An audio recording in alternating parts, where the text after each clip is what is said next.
ಕಡೆ ಸಂಬಂಧಿಕರೇ ಆಗ್ಲಿ ಅಮ್ಮನ ಕಡೆ ಸಂಬಂಧಿಕರೇ ನಮ್ಗೆ ಯಾರು ರೆಸ್ಪೆಕ್ಟ್ ಕೊಡ್ತಾರೋ ಅವರೇ ಮಾತ್ರ ರಿಟರ್ನ್ ರೆಸ್ಪೆಕ್ಟ್ ಸಿಗುತ್ತೆ.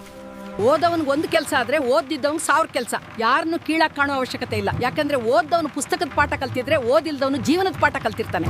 ನಮ್ಮ ಅವಶ್ಯಕತೆ ಇದ್ರೆ ಮನೆಗೂ ಬರ್ತಾರೆ, ಸ್ಮಶಾನಕ್ಕೂ ಬರ್ತಾರೆ, ಫೋನು ಮಾಡ್ತಾರೆ, ವಿಡಿಯೋ ಕಾಲ್ ಮಾಡ್ತಾರೆ.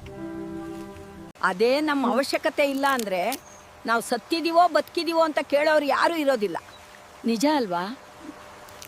ಹೆಣ್ಣಿಗೆ ಗಂಡು ಅನ್ನುವವನು ಒಬ್ಬ ಆಯುಧ ಆಗಿರ್ಬೇಕೇ ಹೊರತು ಆ ಹೆಣ್ಣನ್ನೇ ಕೊಳ್ಳುವ ಆಯುಧ ಗಂಡಾಗಿರಬಾರ್ದು. ಅಕ್ಕಪಕ್ಕದ ಮನೆ ಹೆಣ್ಮಕ್ಳನ್ನು ಅಕ್ಕ ತಂಗಿ ತರ ನೋಡದೇ ಇದ್ರೂ ಪರವಾಗಿಲ್ಲ, ಕಾಮುಕ ದೃಷ್ಟಿಯಲ್ಲಿ ನೋಡಬೇಡಿ. ಅಕ್ಕಪಕ್ಕದಲ್ಲಿ ಇದ್ದಾರೆ ಅನ್ನೋ ಧೈರ್ಯ ಅವ್ರಿಗಿರ್ಬೇಕು. ದಯವಿಟ್ಟು ಹೆಣ್ಣಿಗೆ ಗೌರವ ಕೊಡಿ. ಫ್ರೆಂಡ್ಸ್, ಈ ವಿಡಿಯೋ ಇಷ್ಟ ಆದ್ರೆ ಒಂದು ಲೈಕ್ ಮಾಡಿ ಪ್ಲೀಸ್. ಹುಚ್ಚನ ಕೈ ಕಲ್ಲು ಕೊಟ್ಟಂಗೆ ಮನ್ಸೇ ಇಲ್ದವನ್ಗೆ ಹೆಣ್ಣು ಕೊಟ್ರೆ ಅವ್ನ್ ಪ್ರೀತಿಯಿಂದ 4 ಮಾತಾಡಕ್ ಬರಲ್ಲ, ಪ್ರೀತಿ ಮಾಡಕ್ ಬರಲ್ಲ.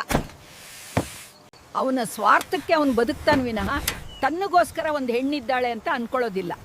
ನಿಜ ಅಲ್ವಾ ಫ್ರೆಂಡ್ಸ್? ಮರ್ಯಾದೆ ಕೊಡ್ದಿರೋರ್ ಮನೆಗೆ ಹೋಗ್ಬೇಡ, ಬೆಲೆ ಕೊಡ್ದಿರೋರ್ ಜೊತೆ ಮಾತಾಡ್ಬೇಡ, ಅಹಂಕಾರ ತೋರ್ಸೋ ಜನಗಳ ಜೊತೆ ಸೇರ್ಬೇಡ, ನಾನೇ ಸರಿ ನನ್ನಿಂದಲೇ ಎಲ್ಲ ಅಂತ ಗರ್ವ ತೋರ್ಸೋರ್ ಜೊತೆ ಸೇರ್ಬೇಡ, ವ್ಯಕ್ತಿತ್ವ ಇಲ್ಲದೇ ಇರೋರ್ ಜೊತೆ ಯಾವ ಕಷ್ಟನೂ ಹೇಳ್ಕೋಬೇಡ, ನಾಲ್ಗೆನ ಹರಿಬಿಡೋರ್ ಜೊತೆ ಏನ್ ಹೇಳ್ಕೊಳಕ್ ಹೋಗ್ಬೇಡ. ನಿನ್ ಜೀವನನೇ ಇಲ್ಲಿ ನಿಂಗ್ ತುಂಬ ಮುಖ್ಯ, ಯಾರಿಂದ ಏನ್ ಆಗ್ಬೇಕಾಗಿಲ್ಲ. ಗುರು, ಇನ್ನೊಬ್ಬದ ನಂಬಿಕೆಯಿಂದ ನಿನ್ಗೆ ಆಗ್ಬೇಕಾಗಿದ್ದೇನೂ ಇಲ್ಲ, ನಿನ್ನನ್ನ ನೀನು ನಂಬಿದ್ರೆ ಸಾಕು. ಏನಂತೀರಾ ಫ್ರೆಂಡ್ಸ್? ಕಾಮೆಂಟ್ ಮಾಡಿ, ಫಾಲೋ ಮಾಡೋದ್ ಮಾತ್ರ ಮರಿಬೇಡಿ.